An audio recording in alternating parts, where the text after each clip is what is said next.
చాలామంది చెప్తూ ఉంటారు. నాకు మందులు వేసుకోవడం చాలా ఇష్టమండి. నాకు ఏ చిన్న చీటికి మాటికి ఏ ప్రాబ్లమ్ వచ్చినా కూడా వెంటనే వెళ్లి మందులు తెచ్చుకొని వేసుకుంటాను అనేసి. మీరు మందులు ఎక్కడి నుంచి తెచ్చుకుంటారు అని అడుగుతాను. అంటే వాళ్ళకి దాదాపుగా మందుల పేర్లన్నీ తెలుసు. వాళ్ళు గూగుల్‌లోనూ రకరకాలుగా తెలుసుకుంటుంటారు.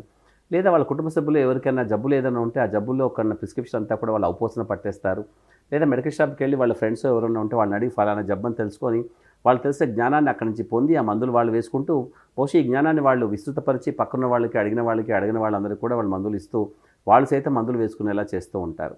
ఈ రకమైనటువంటి గమ్మత్తైనటువంటి ఒక భావజాలం ఇప్పుడు చాలా వేగంగా వ్యాప్తి చెందుతోంది. ముఖ్యంగా కరోనా వచ్చిపోయిన తర్వాత చాలామందికి ఈ సులభతరంగా ఈ పదార్థాల పేర్లు కానీ, మందుల పేర్లు కానీ బాగా తెలుసుకున్నారు కాబట్టి, చిన్న కష్టం వచ్చినా కూడా వెంటనే నీకు దగ్గొచ్చిందా? అయితే ఫలానా మందు వేసుకో.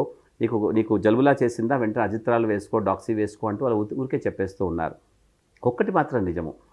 శాస్త్ర విజ్ఞానం మనిషి అవసరం కోసం పుట్టిందే. మనిషి అవసరానికి వాడుకోవడం కోసమే